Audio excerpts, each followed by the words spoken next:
What does he want? 47 years and nothing changes in my life. You know, it's like same house for 47 years, same wife for 53 years, same car for, well, almost. And, you know, it's kind of, I guess you can always count on me to go the same way, you know. That might be the first tennis ball I ever hit. Look at that thing. This ball is 35 years old. Beautiful day, isn't it? It's not like the day we got married. Remember when we got married, it was snowing and people had to come all the way to Chattanooga? No, I remember you almost passed Chattanooga coming from Atlanta. I didn't almost pass, I did pass, and I made it to Knoxville, and my parents said, see, something's wrong with me, and they took me back to Chattanooga and changed. I wouldn't have traded it for anything. There's nobody like you, believe me. God, no, there's no, there really isn't. Yeah. On the weekend, you didn't want them down on the street. Yeah, and then all the pool No parties. one else wanted them. But I used to go to sleep early, and I never knew that they used to climb up on the roof and dive off the roof into the pool hole. Can you? Oh, I cannot remember. Danny, do you remember the nights we'd come back on a Saturday night and have to wade through the bodies up and down the hall? Well, do you remember the time we came home and Vicky had a horse here? And she was riding the horse up and down my next door neighbor's property.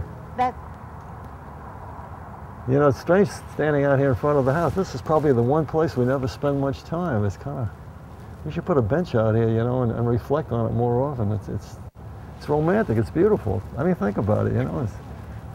No. I can't imagine living anywhere else. And then we found her living up on the roof. It was about 8 or 10 hours later. She wrote a note. She said, "Dear Mom, I'm running away from home. Love, Vicky." Yeah. A lot of good memories here. Really? A lot of good memories. I just remember we had the first microwave in the neighborhood. You were rushing to the hospital. Yeah, he was afraid you were going to die. And I had blown up like a balloon, and they said if I had not gotten to the hospital, I would have died because the ovary burst, everything burst inside. But you know, and then, but the biggest emergency here, the most horrible thing here was Vicky was hit by a car. Yeah. Yeah.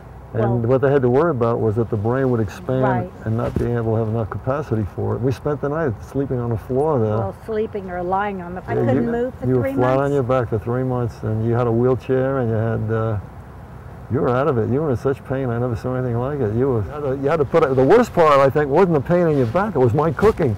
I think that's what, that really fixed That was you. pretty bad. Yeah.